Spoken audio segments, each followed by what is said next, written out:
Friday, 77 degrees, and they're playing some really good music. Now let me turn it down before I get flagged. How is everybody doing today? I try my bestest to stay out of trouble, but of course trouble always comes to knocking on my door.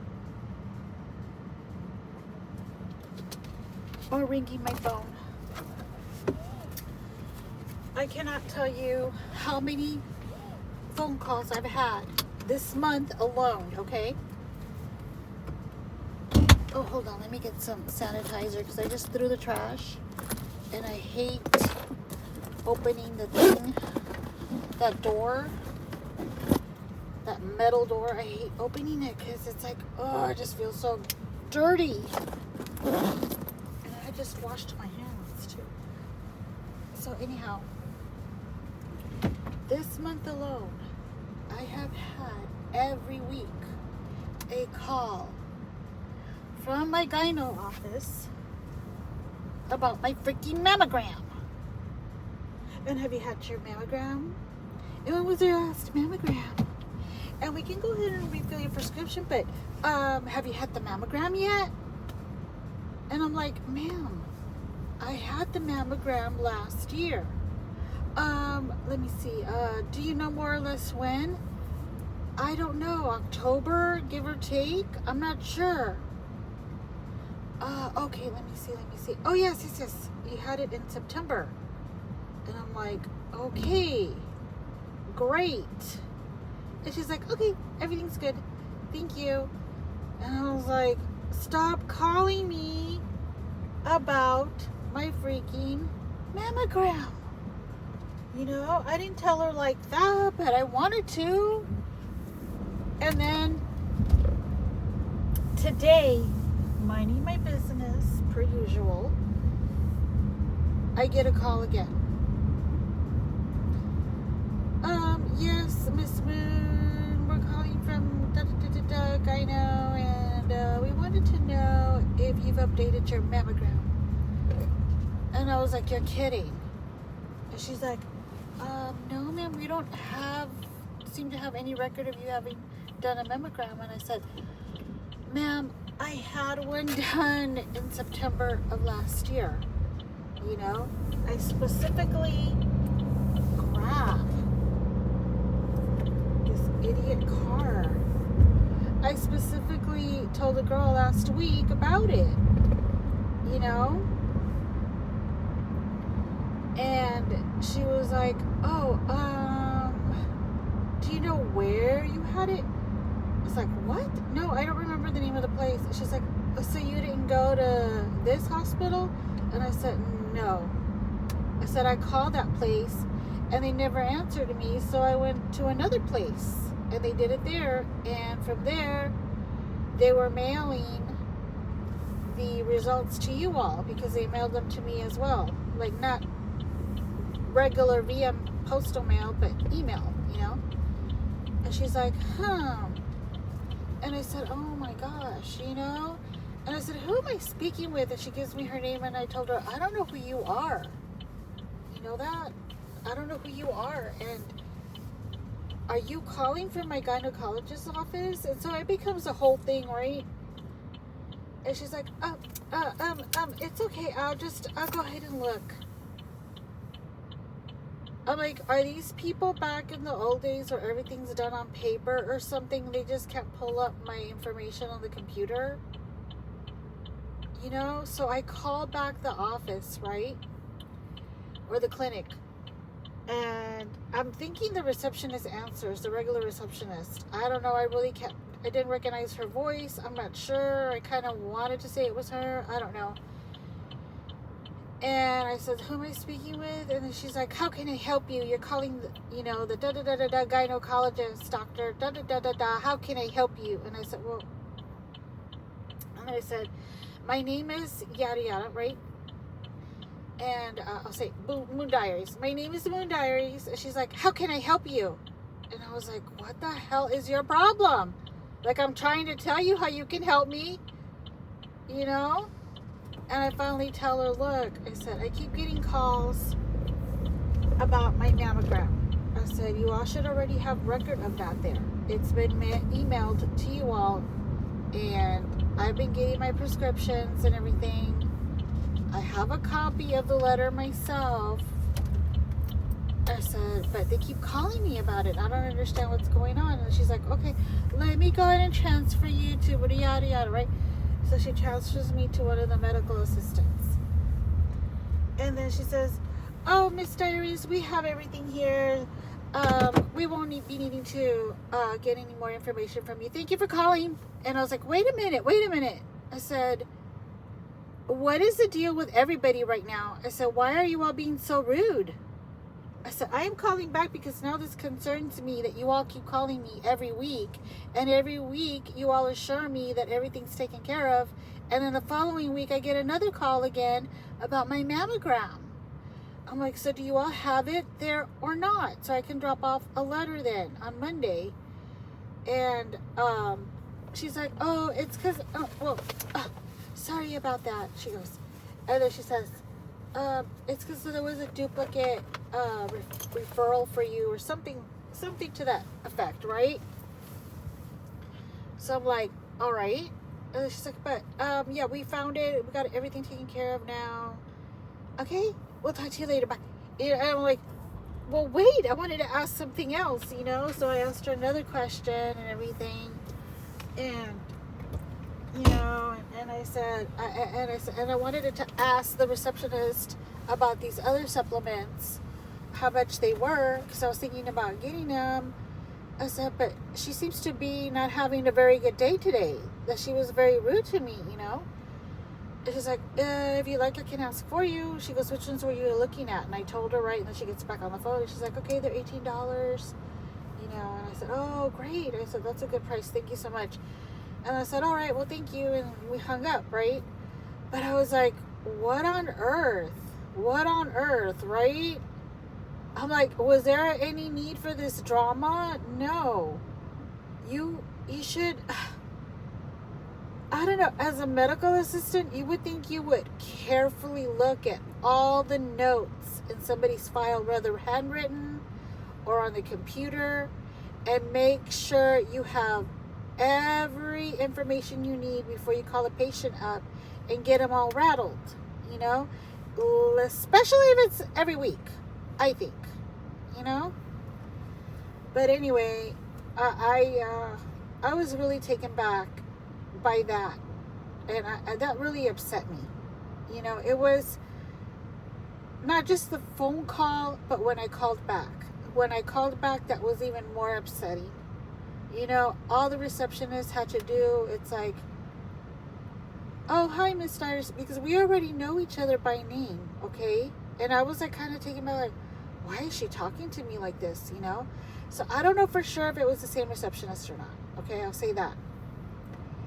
But even if it wasn't the same receptionist, just say, oh, I'm sorry about that, ma'am. You know what? Let me go ahead and connect you with one of Dr. Yada Yada's assistants, medical assistants. You know, so they can help you. That's all. That's it. Rather than being on there like, how can I help you? And how can I help you? Okay, that's your name. Okay, how can I help you? Well, what's your name? How can I help you? It's like, motherfucker. Like, do you need a pap smear or something? Damn. Anyhow, that's over. Incidentally, you all, not only does my cousin, my favorite cousin, I'm going to call her my favorite cousin,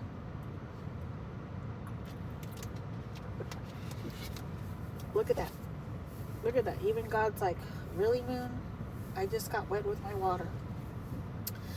My favorite cousin and my neighbor, the annoying neighbor, we all go to the same doctor. It turns out that my neighbor also goes to the same doctor as I do. Apparently she's been going longer than I have, though. And she had a bad experience this week with them as well.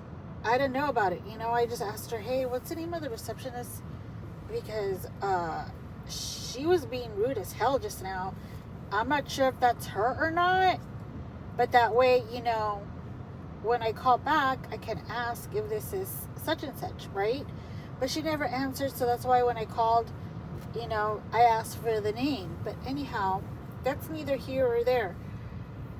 So then she tells me, oh, I got really upset with that young medical assistant that we were talking about, because there's this young girl that's there, and I've spoken about her before, and, you know, poor thing, like, I am not mad at her. I actually prefer that she be the one to give me my injections, because I don't feel them with her. She has a very light hand. There's this other girl, a taller girl, who this girl is so sweet. Okay, this tall girl, and you know, I'm so bad with names, but this tall girl is so sweet. But yet when she gives me the injections, I feel every second of it. She's very heavy-handed, you know, and whenever she's gonna give me my injections, I'm like, oh God, no, you know. And I try not to think about it, you know, but I'm like, and then she gives them so close to the hip, which hurts even more. So anyhow, the young girl, I'm not sure what her name is, so I'm just going to call her the young girl. And so the neighbor was telling me, yeah, I had to complain about that young girl because she gave me my injection and she gave it to me right in the middle of my butt cheek, and that's the sciatic nerve. And now my back was killing me because I have sciatic nerve problems already. And you already know her. She's got every problem in the book, you know, as well as the dog. And so she's like, and I had to call the office and complain about them because now my back is hurting terribly. And I was like, really? I said, wow. And I prefer she give me my injections because I don't feel them, you know. Oh crap, I didn't even lock my doors. So I don't know, like, we were just chatting back and forth again and about that, and just really shocked about the service today. And I started looking for another gyno office, and I'm like, man, but I really like it there, you know. I do, I really like it. They've never had an off day like today, and maybe because on Fridays they're only open until noon or 1 o'clock. No, they're only open till 1 o'clock. And when I got that call, it was at 2:30. So maybe they were kind of pissed off because they were still there. Maybe they were behind on some paperwork or something, and the doctor told them, you all are going to stay here until 5 today until you get everything up to date. I have no idea, but they were all in a crappy mood, right? Except for the one that I spoke to, that said she wasn't in a crappy mood. So I was like, that's just so weird. I've never had any issues there, ever. Since the first day that I started going, I was like, I like this office. Everybody's so nice, so understanding. The doctor did have an off day at one time. You know, when she was talking to me, she was really cutthroat about everything. And I was like, what? You know? But then after that, she changed her attitude. And I was like, okay, you know, maybe she was just one of those days, you know, and I happened to be here. My luck, you know. So I'm thinking maybe that's what happened with the girl that answered, you know, because, yeah, it was just really weird. Really weird. And anyhow, on another note, I'm seriously thinking about wanting to trade in this vehicle this year. I know I just got it last year, but you all, the payments on this vehicle are brutal, and the total of this car is way more than what we expected. let me put it this way. It's $10,000 more than my last car. That's a lot. That's a big chunk right there.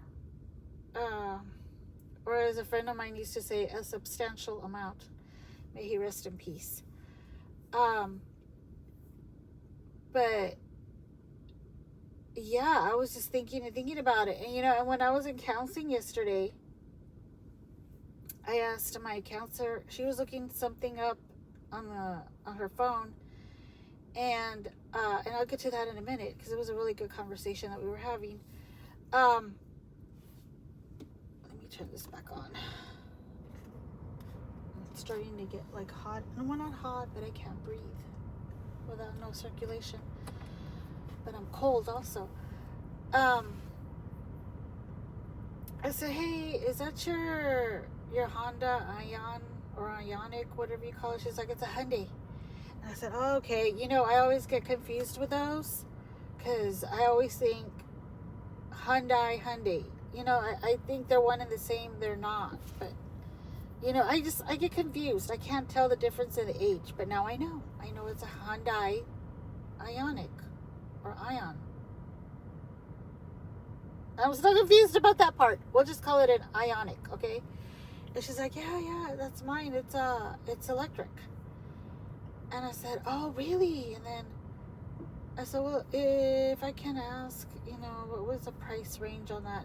And I said, because before she could answer, because she kind of gave me this face like, I really don't want to answer that. I said, because my car is, and I was honest with her, I said, my car's $40,000. And she's like, what? And she's like, what do you drive? And I told her, right, it's a 2026, and I got it last year. And I said, maybe that's why it was such a high price. But yeah, I didn't really think it through, And she's like, oh no, I can tell you right now, my car is way less than that, but it's really good. I said, yeah, I really like it. I said, it looks big and spacious. And she's like, it is. And then I said, but now you said it was electric, so are there any charging stations around here? And she's like, actually the closest one is, and then she cut off, and then she says, but if you go to the Hyundai dealer, you can charge them there for free. But I will say this much, those stations at the dealership are always busy, and you will have to wait like 2 hours. If somebody's already charging their vehicle, sometimes it's a 2-hour wait, because it takes that long to get them charged. So I was like, oh man, that's a deal breaker, And my older son was telling me that there's I forgot where he mentioned about a charging station that was nearby here. He goes, I think they send you the bill. You can charge it there, but then they'll send you the bill. And I was like, what? Really? And I said, is it like more than gas? And he's like, that I'm not sure about, but they do send you a bill and you have to pay that,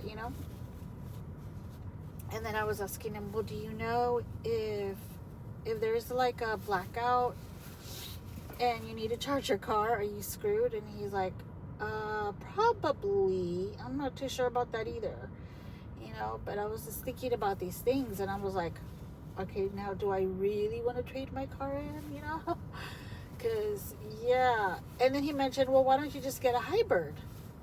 And I said, what exactly is that, And he's like, it's either gas or electric. You can either gas it up or just charge it. I said, really? There's something like that? I said, you know what? They may look into something like that then. If it's cheaper than this car, yeah. But I don't know. It all depends if they'll even let me trade it in. Because when I bought this car, the salesman that sold it to me, he's somebody that I worked with. And at the dealership, we all worked at the dealership together, at a certain dealership, not the one that he's at now. And since we already know each other that way, he does a lot of favors for me. Every car that I've gotten, it's been from him, because he pulls strings for me, And he makes it happen. So that's why I'm kind of like, I don't know if I go to another dealership, I don't know anybody else, and that would work at another dealership, and also they're probably going to turn me down. They're going to be very quick to tell me, nope, you're upside down, sorry, can't help you.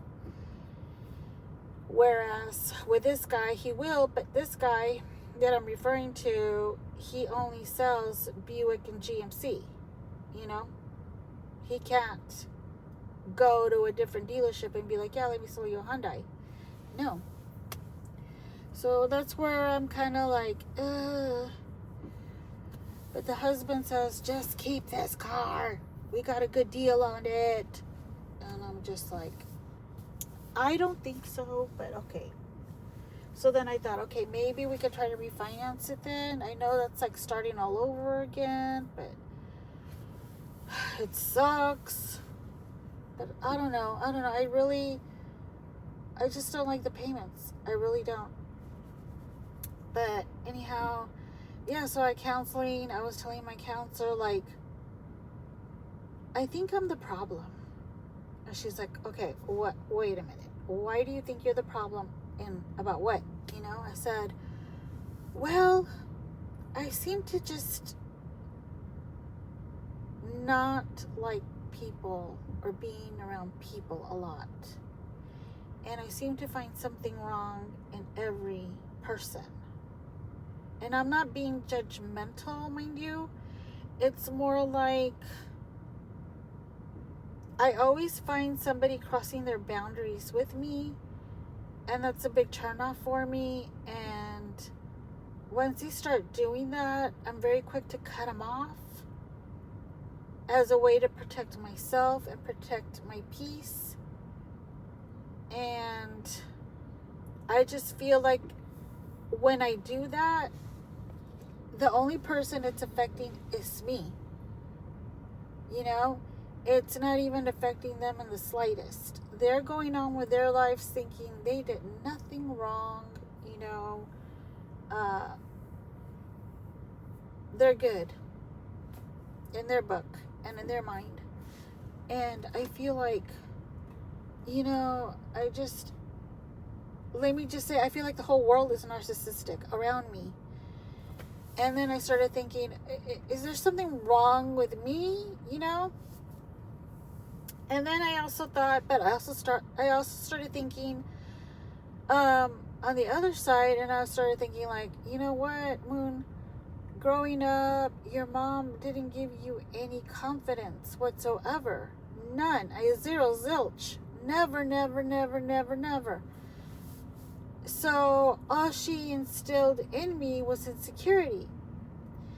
And then that's when my counselor says, have you ever heard of the term borderline personality disorder? I said, yes, I have. I said, the other counselor that I was seeing before kind of told me about that too, you know, that I had that. And she's like, okay, well, it's not as bad as it sounds. And then she started naming the symptoms. Now, it does not mean that you have two different personalities at all. But she's like, you've been through a lot in your life. And a lot of things that cause borderline personality disorder are a lot of the things that you've been through. You know, it could be forms of abuse. It could be trauma, which fits you, you know, right to the T.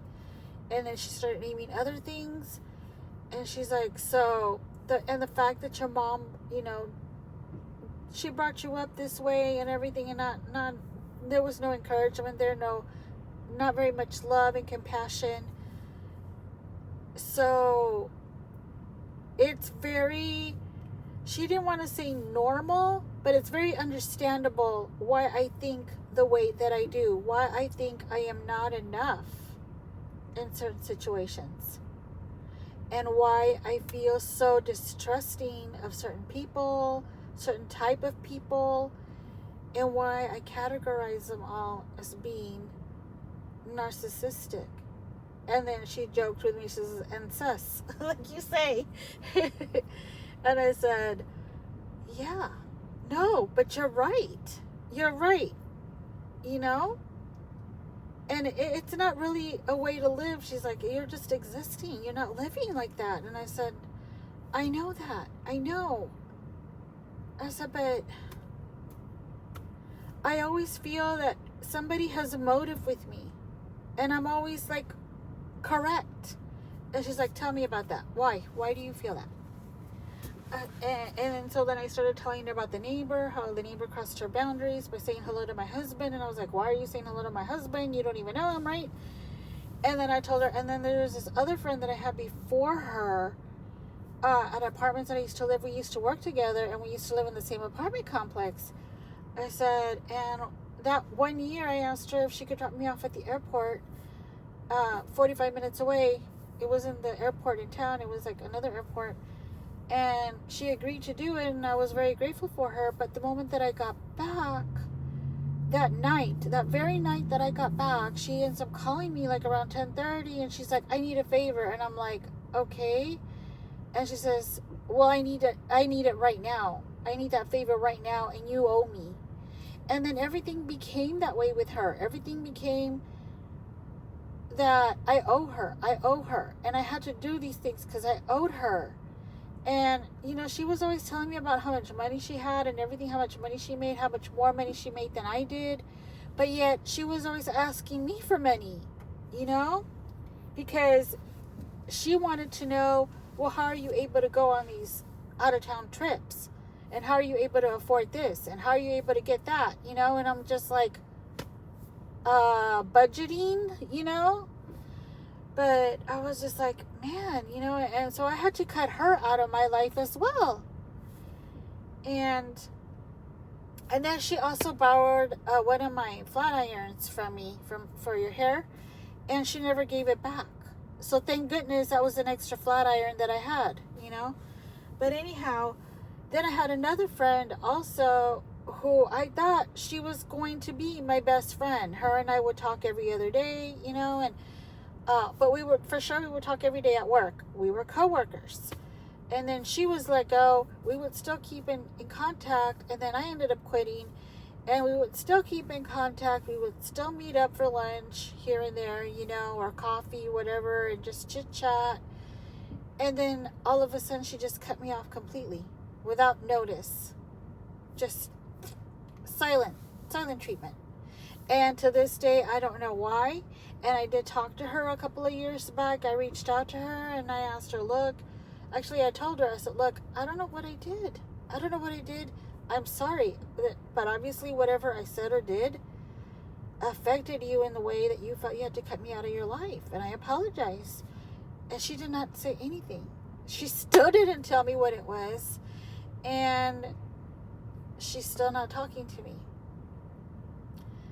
That wasn't fair for me. So I said, yeah, so now whenever I meet any neighbor, any coworker, not that I work right now, any coworker, any friend, anywhere, they're all suspects to me. What do you want? What do you need? What's your motive with me? Are you looking to see what you can get out of me? I'm not working. Are you looking for a loan? I don't have any money. Are you looking for someone to do your errands for you? No, I don't have the gas. You know, because I'm like, all these people that I've met, it's always been something that they need from me. And I do it for them. At first, because I can't seem to say no until I start picking up on the pattern. Hey, can you go pick up my mail? I'm at work still. Hey, I'm going to get a package today. You think you can get it from my door and bring it inside and I'll just get it from you when I get home? Hey, would it be too much of a bother if you took my dog out for a walk? I'll pay you. Excuse me? You know, it's just ridiculous. You don't want a friend. You want an assistant. We'll talk more about that tomorrow, you all. Thank you for listening tonight. Love you all and have a great Friday. Bye.